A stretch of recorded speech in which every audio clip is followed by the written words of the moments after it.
Alola everyone, it's the Munch and welcome back to Pokemon Sun and Moon. Last episode we had one final showdown against the former leader of Team Skull, ya boy Guzma, though he actually said he might battle us in the battle tree later, so maybe it wasn't quite our final battle with him. But today we're gonna be heading off and exploring Poni Island, which is where we already are, here in the Seafolk Village. But before we head out there, there's actually something pretty cool here in the Pokemon Center that we can do that I actually happened to notice on my version of Pokemon Moon, and I thought it was pretty awesome. So let's talk to this guy in the corner. Excellent! Since you're here, let me show you something.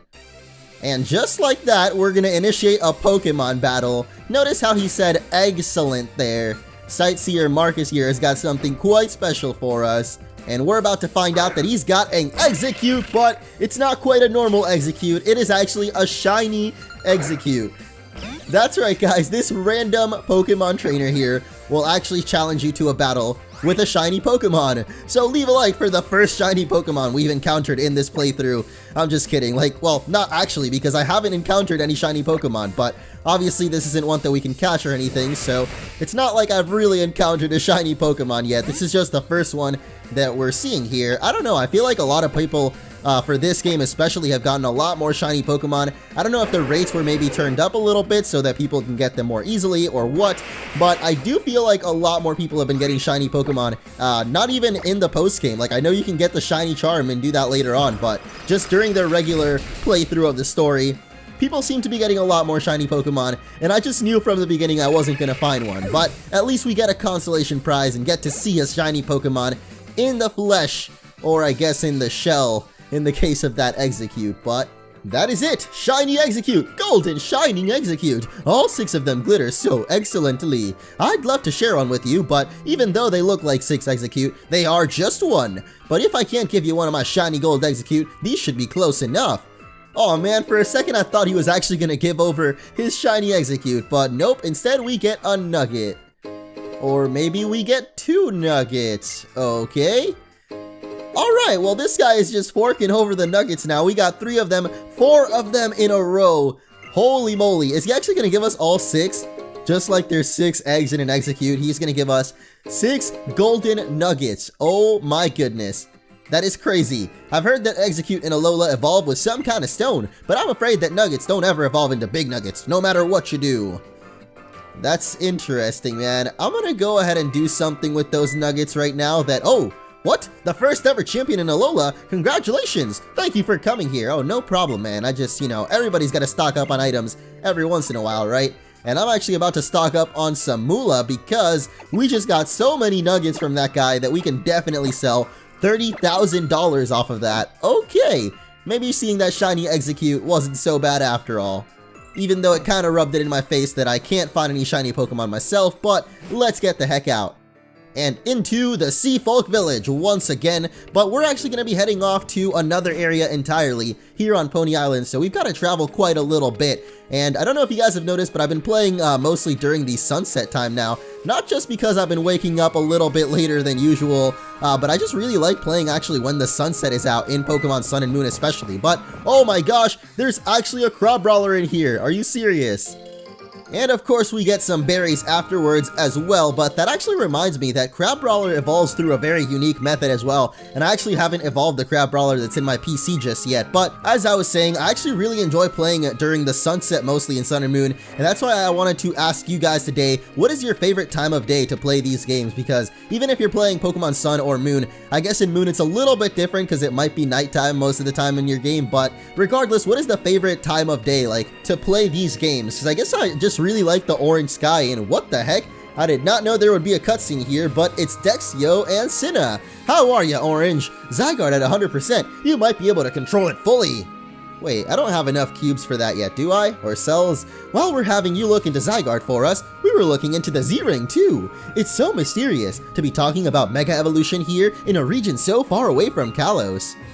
That's right, there's not really Mega Evolution here in Alola. To be honest, I'd kind of forgotten completely about it, but we are trainers. Rather than explaining it all in words, why don't we just show you what Mega Evolution is?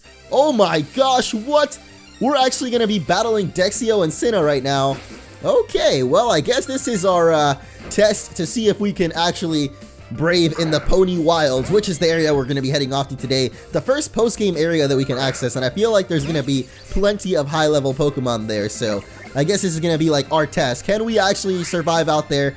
I don't know, because Dexio has got a level 61 Espeon to start off this battle, and oh my goodness, it is faster than Puka as well. So we're going to go down so quickly there. That sucks. I was really hoping that Puka would be quicker there, but I don't know if you guys have noticed, you've probably noticed, but there is a Alolan Grimer in the party right now, and I just put that in the party because I'm trying to get all of the Alolan forms and just basically complete the Pokedex, as I've been mentioning a couple of times now. But Alolan Muk is actually one that just by level up, and it's actually a pretty high level, I think 38, so we're going to keep that Alolan Grimer in our party for a little bit. I did give the Lucky Egg over to it for a little bit, but I think I switched it over to Sarah, so yeah. That little Grimer is going to be gaining experience with us just because, yeah, I'm trying to complete the Pokedex basically. But the next Pokemon to come out is going to be a Slow King, and that would have been awesome for Puka to take on, but unfortunately, he kind of went down to that Espeon, so it's alright though. I think Rhonda can do okay against this guy with a couple of drop kicks. This is actually a Pokemon we've never seen before, I guess. Because I'm kind of getting used to now seeing on the bottom screen like the type effectiveness, because I just realized this game is the first one to add that. I mean, I didn't just realize it, but oh gosh, an Ice Beam! That is probably going to hurt, but not quite take us down, so we can definitely drop kick one more time. But yeah, Sun and Moon were the first games, of course, to add on that feature where you can now see basically the type effectiveness of your moves once you've fought a Pokemon at least once, or once you've seen it in your Pokedex, I guess. Which I think is really cool and definitely a step forward for like those people that don't really know too much about Pokemon but are trying to just learn about it in a more easy way, I guess, you know. You can just see that on your bottom screen now once you've got those Pokemon in your decks, but it's just a feature that I didn't even remember, I guess. Like, I don't know, there's just so many new features in Sun and Moon that those little ones that really matter might get kind of overlooked, or at least I've definitely overlooked it a little bit. Like, look at that. Darkest Lariat, super effective. I mean, I already know most of the type matchups because I've been playing Pokemon for so dang long, but, you know, for people that are maybe just getting into it or trying to get more into knowing everything about Pokemon, I guess, it is definitely really helpful. But there we go, the Darkest Lariat, definitely super effective, and gonna take down the Raichu no problem. Plus on top of that, I'm gonna be completely honest, you guys have even seen it in the playthrough probably, but there are a lot of times where I forget what typings Pokemon are, and it can be really helpful during some times, like those instances. Like right now, look at this, it doesn't tell you what the type effectiveness are, but of course we know this thing is a steel type, so both Darkest Lariat and Flamethrower will do massive damage here. I'm hoping that, oh sorry, we have Flare Blitz now, not Flamethrower. Either way, I'm hoping this does, oh no, it doesn't take it out in one hit. That is quite unfortunate because it has a pretty strong attack against us. Brick Break, I think it was. So yeah, I don't really want to stay in here anymore.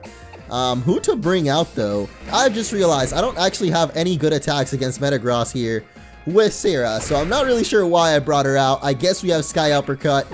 It could take it down. I don't think it will because it's definitely neutral. But oh man, that's what I was talking about.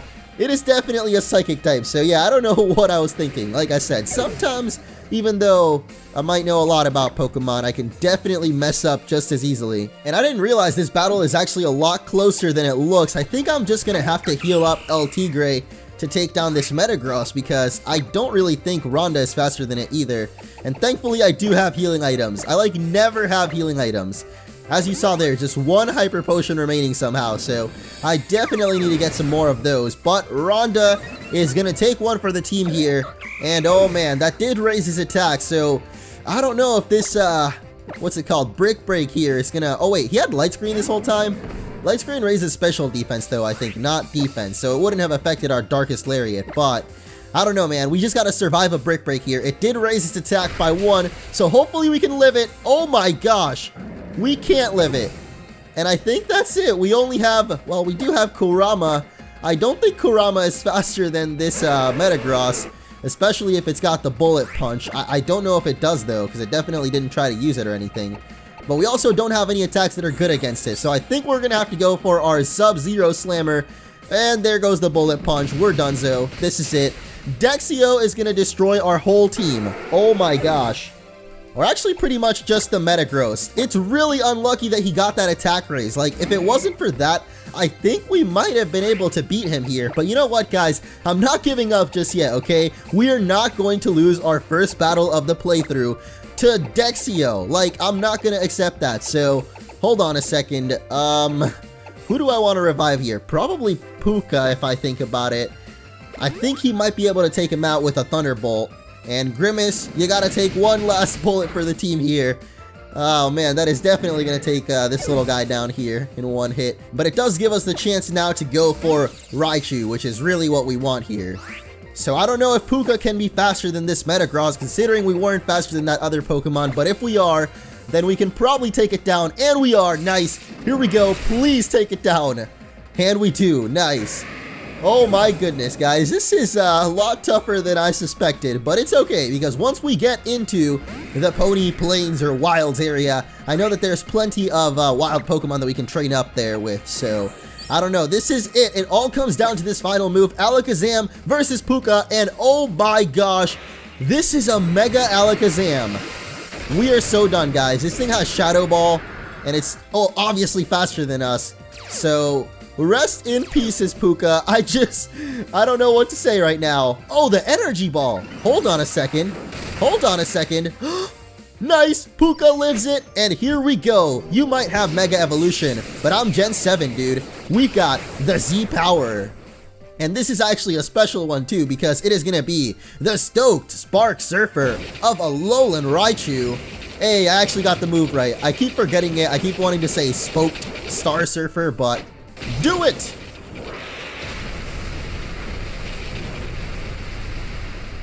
And that's not even gonna take it out, but oh my gosh, we get the paralysis, boys. How much luckier can we get? Of course, with the paralysis, we should be faster than this Alakazam, and with the greatest stroke of luck ever.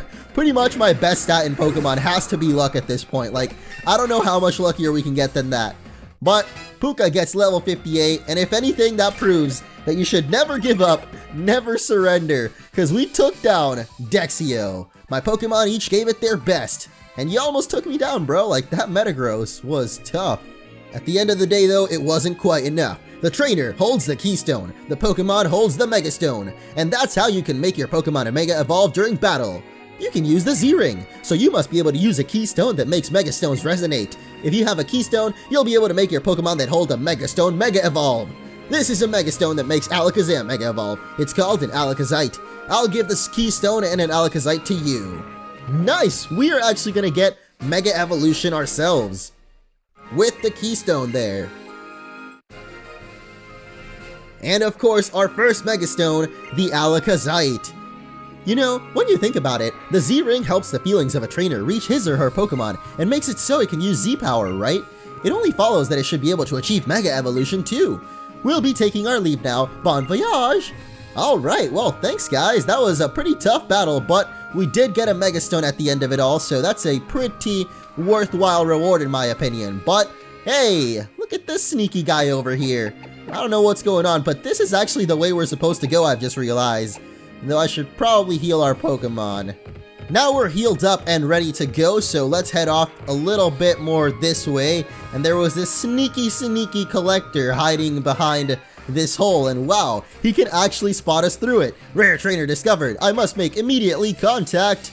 I don't think that's exactly how he said it, but either way, that's actually pretty cool how he can spot us through that hole in the wall and battle us through it. I don't know if he's gonna throw his little Premier Balls through there, but I guess so. Here's his Tortonator. Ooh, I wonder if he's actually also gonna have a Drampa on his team then, if he's got the Tortonator, because this is definitely the exclusive Dragon type for Pokemon Sun, and there's also a exclusive Dragon type for Pokemon Moon. That's why I guess they're Dragon exclusives, but this guy is Fire Dragon, and then of course there's Drampa, who's a normal and Dragon type.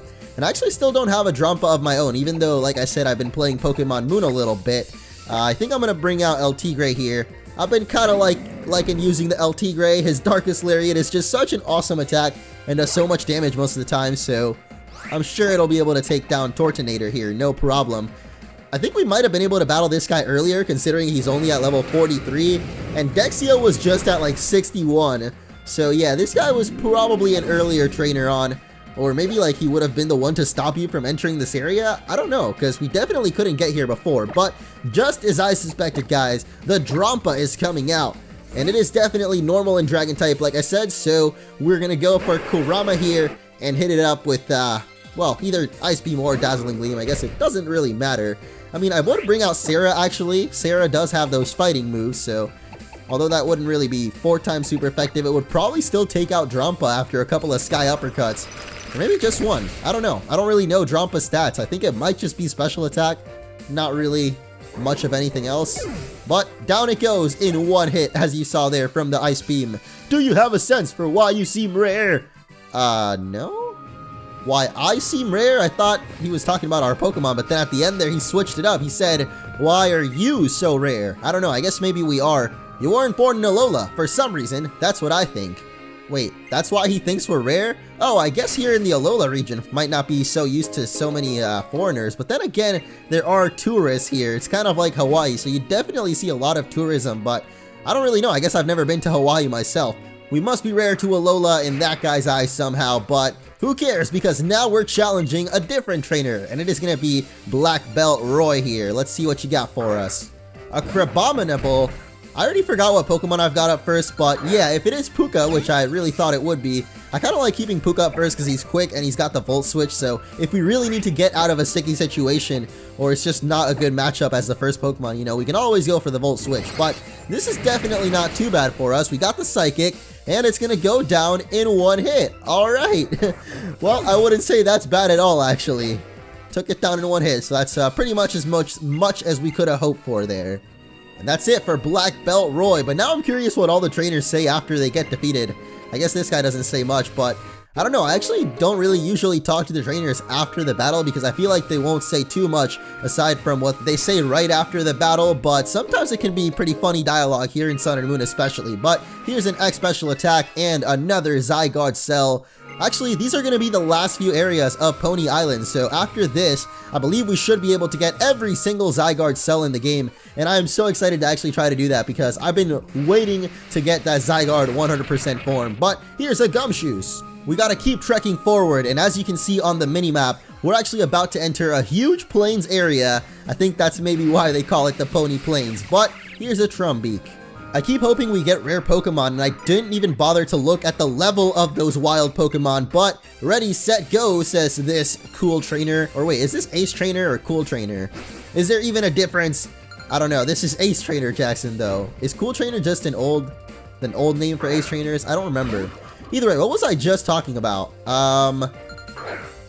Oh yeah, the wild Pokemon here are insanely high level. Like, that Trumbeak was, I think, 55, and as you can see, this Bruxish is also at level 55, so pretty much the wild Pokemon here are just as high level as the trainers, so I am definitely going to be doing some training in the upcoming episodes because I believe the area we're going to be going to next, the Battle Tree, is really tough. There's going to be this really cool gauntlet that we can go through right beforehand, but I think this is actually going to be an Alolan Marowak, so I don't know if we even have a good Pokemon to take that on. I guess we could always just go for Sarah.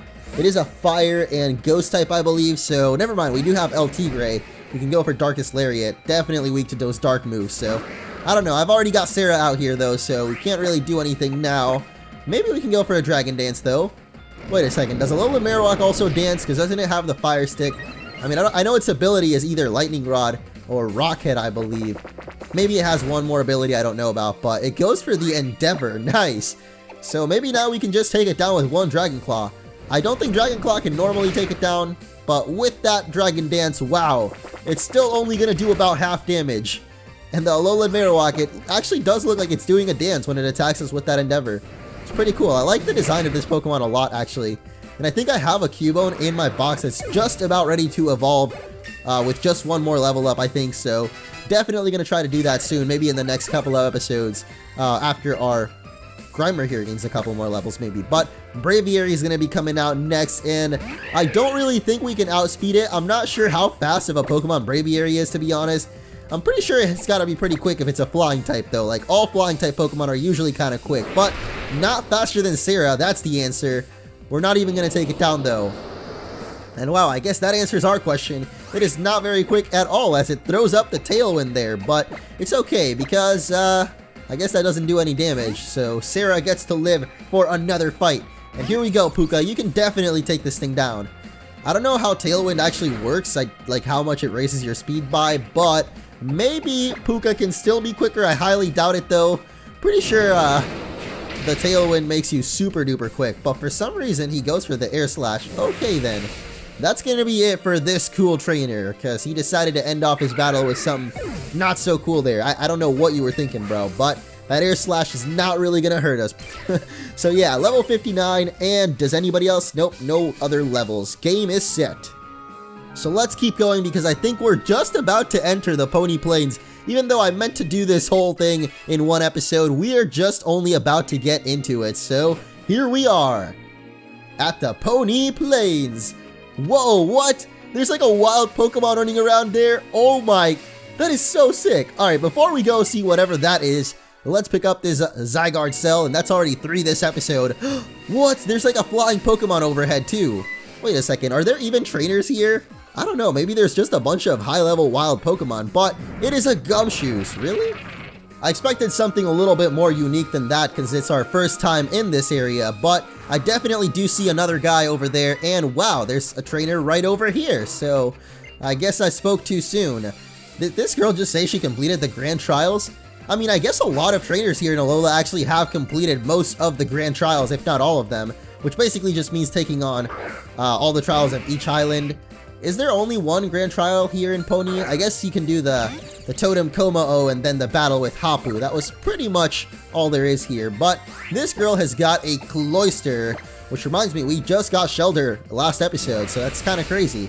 I wonder if maybe Cloyster is around this area. Maybe you can actually catch Cloyster and I don't have to evolve a Shelter, because there are so many Pokemon in this game that I realize I am going to have to level up if I want to complete the Pokedex, not just catching Pokemon. Like, I don't know. I pretty much caught every Pokemon that can be caught at this point in the first island, I think, and everything that's left has to be evolved. So yeah, it is going to be pretty tough, but I'm liking this area so far. The Poni Plains has got a lot of high-level Pokemon and trainers as well. Oh no, we missed the high jump kick. Dang. Well, at least Rhonda makes up for it by avoiding the slash there, but man, oh man, that kind of sucked. Because I think regardless, we're going to get taken down here by the slash. And yeah, oh wow, it goes for the Sunny Day. Okay, I like this. This is like the 2 grass Pokemon of Alola against each other. Are they actually both girls as well? Ooh, they are. Rhonda versus Lurantis. Who will win this epic battle of grass Pokemon? Wow. I can't believe that actually happened. We missed twice. Like, are you for real? That's so sucky. Alright, our evasiveness harshly fell there, but can we just get one more high jump kick, please? Yes, Rhonda did it. And we take down Lurantis. We got so lucky there, though. Like, it used Sunny Day and Sweet Scent. Both times we crashed. Were the trials he completed more densely packed than the ones I did? I don't know, honestly. I didn't really think about the trials changing every year or anything, so I guess they could have been a lot different back when she did the Grand Trial or the Island Challenge or whatever. But let's go over this way. And I just saw that there's actually another Ace Trainer right here. What? You want a little what? What is that? Then become the number 2 trainer in all of Poni Plains, baby.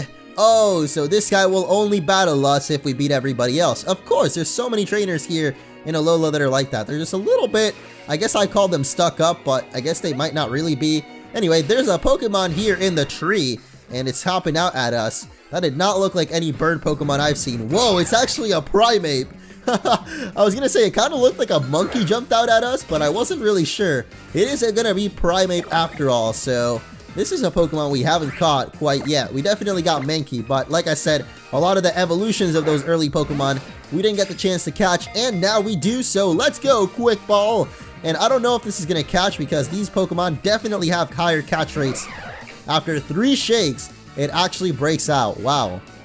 And Kurama even gained a level off of that. Whoa, I was just so confused because we were standing like in front of the tree and not even in the grass, so I was like, how did we run into a wild Pokemon not in the grass? But I forgot about the tree, and apparently in the bushes as well, as we find a wild Cottony. Alright, well, there are plenty of wild Pokemon here in the Poni Plains. There are times when you throw a Pokeball to catch, it just shakes once. The more you catch, the more likely the curious phenomenon is to occur. Are you serious? That literally just happened to us. It's crazy that it would mention that in that sign when we just did it. But I think this is going to be a Fearow. It definitely looked like one in the silhouette, and it is. Not a big fan of Fearows, but there's another Pokemon here in the grass running around. I hope it's not another Gumshoos. I would like to see something a little bit that we haven't seen before maybe, but let's find out as we step into the grass. And really, dude? Maybe you can tell by the shape of the silhouette, but I don't know. I guess I haven't really been paying attention to the one of Gumshoos at least, but you can definitely tell with the flying Pokemon. Anyway, it looks like over here is actually the Poni Island Meadow, the final meadow of Alola, and oh my gosh, I already see a Zygarde core off in the distance and a Probopass and a wild Pokemon right in our way. Another Cottonee. Not quite what I'm looking for here, so let's keep trekking through, and since this is the final meadow, that means we can actually get the final form of Oricorio here, but ooh, actually there's another Pokefinder spot. Anyway, I'm very curious what this girl with Probopass is doing, so when I got hurt out here, the Probopass right here carried me all the way back to town. That's great. I don't know what town you'd be talking about, the Seafolk Village? That seems so far away from here right now, like, what the heck? That must be a pretty awesome Probopass to do that for you, but we found some purple nectar, and I think there's some more over here falling from these flowers actually. That's pretty cool. I like how it's not just the flowers on the floor that give off the purple nectar, also the ones I guess hanging from the trees there. And what the heck? The Poni Meadow is so much bigger than I thought. This is awesome. We've got a TM for Overheat over here. And we're going to keep on trekking through. Hopefully we can find an Oricorio though, because I would love to catch the final style of them. I actually planned on using the final style, the Ghost and Flying type Oricorio, on my original team, but turns out you can't get it until the post game, so I was never really able to add it to the party. But I don't know, it just looks really cool, like the Japanese inspired Oricorio. But looks like there's also a cave all the way in the back of this place. Resolution Cave? What the? I don't think I've ever heard of this place, and I don't know what is in here, but an Alolan Dugtrio.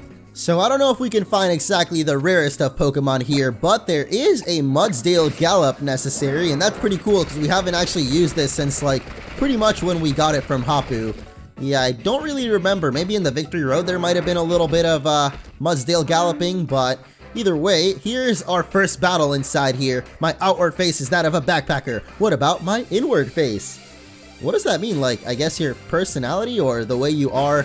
I don't know. I guess some people do give off a different vibe when you just see them than the way they actually are. So maybe she's just saying something like that. But her only Pokemon is going to be an Emolga. And this is a battle of the Pikas. But I've got the original. Well, I guess I've got the Puka, which is the evolution of the original. Then again, I do have an Alolan form as well. So maybe this isn't the original at all. I don't know. But we're going to go for the Psychic here. And I don't know if that'll take it out in one hit. Oh man, almost. I don't know if this will even take out Puka though. Yeah, this is not very tough. Okay, I'm going to show you what a real Volt Switch looks like. Okay, Emolga, here you go, little buddy. This is what your Volt Switch should look like. Except that Emolga is actually half flying type, so that hurts him a lot more than it hurt us. And Backpacker Maria goes down pretty easily. So I guess we keep going through this cave. Oh my gosh, we even need the help of Tauros, it looks like, in here. That's pretty awesome. I love when they combine different Poke Rides. And this is going to lead us to Earthquake. Yo! Finally, we get the best TM in any Pokemon game. Honestly, Earthquake is like, well, maybe it's not the best TM, but it's definitely always up there in usage. I feel like it's one of the most used TMs, and you guys can't even deny that. It's such a powerful move, hits both people on the field, ground type as well. I don't know, I guess it's just a really nice attack. But Hiker Travis is saying hello with his Dugtrio. I don't know if Puka can really take that on though, to be honest. I don't even think we can switch out of here, or at least Volt Switch out, because it is definitely half ground type. Oh man, not even Rhonda can really come out here. Okay, how about Sarah? Sarah doesn't really ever get to take out that many Pokemon. Hold on to your blonde wigs, because here comes the Sky Uppercut. And that is definitely going to take them down in one hit there, even getting a critical hit. Nice stuff, Sarah. Oh snap, the Tangling here, what the? I guess that's their new ability there. Lowers your speed, maybe when you hit him with physical moves. Probably what it does. But the other Pokemon for this guy is going to be a Mudsdale. And oh man, Mudsdale is actually a really tanky Pokemon. I think especially in the defense. Plus, it's got that stamina ability, so the more we hit it, the tankier it will become. And yup, we are not doing very much damage to it, so maybe we should have gone for like another Dragon Dance instead of even hitting it. I don't know though, because Dragon Dance only raises our attack by 1. And thankfully the stamina only gives you defense, not special defense, so this Ice Beam will still be real nice and powerful. And super effective, so I think it would have taken it down regardless. I don't know, maybe in 2 hits or something. Mudsail is just really tanky. I actually really like that Pokemon. I've been using one in Pokemon Moon, and it is nice. But there goes the Hiker. And I was curious if this little item that dropped from the rock was going to stay there when we beat that guy, and it actually did, so that's pretty cool. I saw that there was a Pokeball all the way up here, but it looks like Tauros is a little bit too wide to get through here. Wait a second. Whoa, what? This is so cool. And this is going to lead us to Terrain Extender, which I believe, as the name says, will extend moves like Electric, Mystic, and Fairy Terrain. Is Fairy Terrain just Mystic Terrain? Or is it Grassy Terrain? I don't know, there's a couple of moves with Terrain in them now, like Electric Terrain too, so you can definitely use that to extend the duration of it, kind of like Damp Rock and stuff, but for the weather, this is for Terrain. So let's go off to the left side, because I don't think we actually explored over here just yet. We gotta get off our Poke Ride. Man, we keep getting to get on and off of them. That's kind of annoying actually, but there's the Elixir. I think that's probably the last item we can get in here. Unless I maybe missed an area, but I'm pretty sure we got everything, so... And check this column out. What the... I don't know, it's got like a unique look to me, maybe like a totem. Or it just reminds me of a totem. It's not actually a totem, but let's skedaddle and explore the rest of the Pony Meadow, because I think we actually already pretty much covered most of it, but come on out here, Stoutland. I've missed you, buddy. Riding out Stoutland is like no other Poke Ride. Like, it just goes so quick, but at the same time, he's like, I don't know, more easy to control than Tauros. I just really like riding out Stoutland, but now that we're out of the cave, I guess we don't really need the repel anymore, because I do want to try to run into that Oricorio, so, man, we're not really getting that lucky, though, but there's definitely a lot more grass over here, but I gotta say, man, props for this area. It's looking really awesome. Like, I don't know, I just really like when you can climb over trees and stuff, like we did during the Victory Road, or I guess the Vast Pony Canyon. Just overall, Pony Island itself is just really unique, and I like exploring this place a lot. So anyway, did I notice a cave back there? That is definitely a cave if I've ever seen one. Oh, what? We can't surf on Sharpedo here? Are you kidding me? I thought we'd be able to go into that little cave in the back there, so I guess not. Anyway, there's one more thing I want to check out in here, and you guys probably know what it is, but... the final form of Oricorio, the Ghost and Flying type one, and it just looks so awesome that I cannot turn down the chance to finally catch this Pokemon, so we're gonna quickly throw our Quick Ball, and I think it should catch it on the first try, especially because it's a Pokemon we've actually caught before. I don't know if that ups the chances, but I think it does, as we get a critical capture. Would you look at that, guys? Oricorio has been caught. And that is actually going to be the end of this episode. We got the Oricorio, we explored a little bit of the Poni Plains, but next time we will actually conclude exploring this area, and I guess head off this way to whatever might be over here. Oh, looks like a trainer. So yeah, we'll do that in the next episode. For now, I'm gonna chill here with our... For now, I'm just gonna chill over here with the Grapefruit Ocean to our side. Looks pretty nice. So I'll see you guys next time on Pokemon Sun and Moon.